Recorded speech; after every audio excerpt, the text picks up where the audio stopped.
The Togruta species, while few in numbers, were known throughout the galaxy due to some of them becoming legendary Jedis like Ahsoka Tano and Jedi Master Shaak Ti. The species had a unique connection to the Force and an even more unique appearance that made them stand out in a crowd of even the most diverse group of aliens.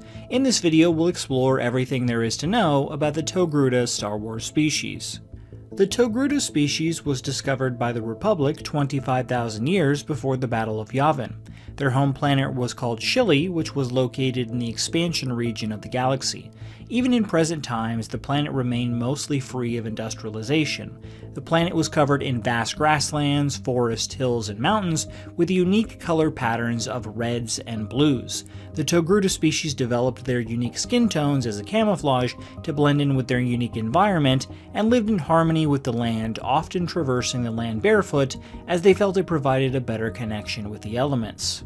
The Togruta possessed a unique look, with their most notable features being their large organic head formations.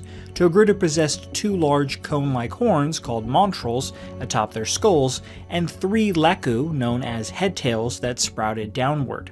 Both the Togruta's leku and montrals tended to grow until they reached maturity, with females generally having longer leku than the males. A Togruta's montrals were hollow and acted as a sensory organ that allowed them to sense the movement of objects around them through echolocation, and could sense movement up to 82 feet away. Even after the Togruta planet joined the Republic, most of the species decided to stay in their smaller communities and live connected to the land, hunting animals for food and sharing in their tribal communities.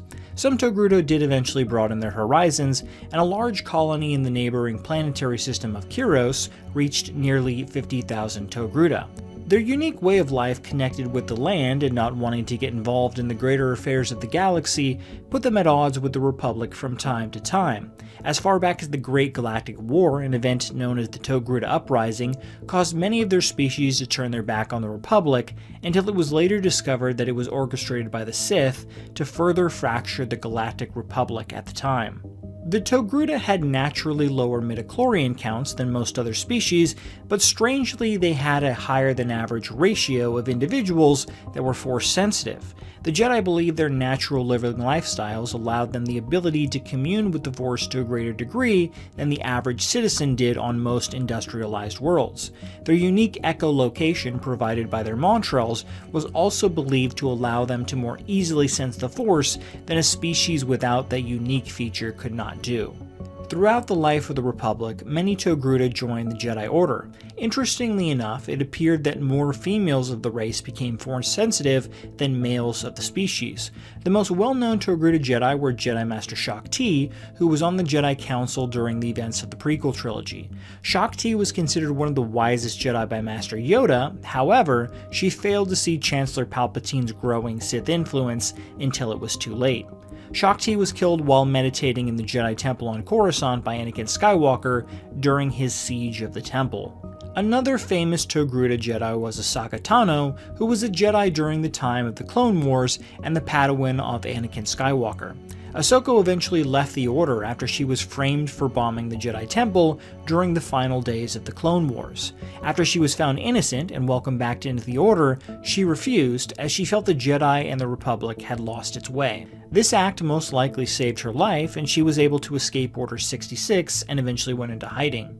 Following the end of the Empire, she renewed her quest for defending the galaxy from evil, and made it her mission to hunt down the Empire's last remaining threat, Grand Admiral Thrawn. While most Togruta who joined the Jedi served with honor, one Jedi Master named Rana Tay did not. Rana served the Order 4,000 years before the Battle of Yavin, and was part of a secret Jedi group called the First Watch Circle. This group of Jedi Masters made it their mission to make sure the Sith never returned to wage war against the Jedi. When they received a vision that a Sith Lord would rise from the ranks of their Padawan, the Jedi Masters executed all of the younglings in their temple and blamed the killings on a Padawan named Zane Carrick. Zane eventually escaped, and Master Rain Tay went mad hunting him across the galaxy until she was eventually killed while in a duel with Zane. The Togruta species suffered greatly during the events of the Clone Wars when the Confederacy of Independent Systems sent battle droids to their colony on Kyros. The entire population was rounded up and was sent to be used as slaves, but were eventually saved by Jedi Padawan Ahsoka Tano shortly after they were captured.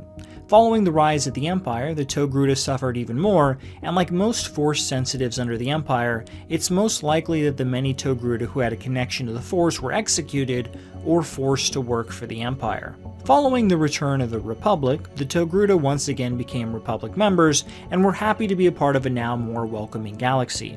While the Togruta's numbers were always low and mostly stayed to their sector, outside of a few adventurous members, it's no doubt that individuals like Ahsoka Tano and even Kiramez Kaj, who eventually became Supreme Chancellor of the Great Republic in 40 BBY, left a strong impression of this unique species on the galaxy as a whole, and a species that was capable of adapting to and mastering any scenario they were presented with.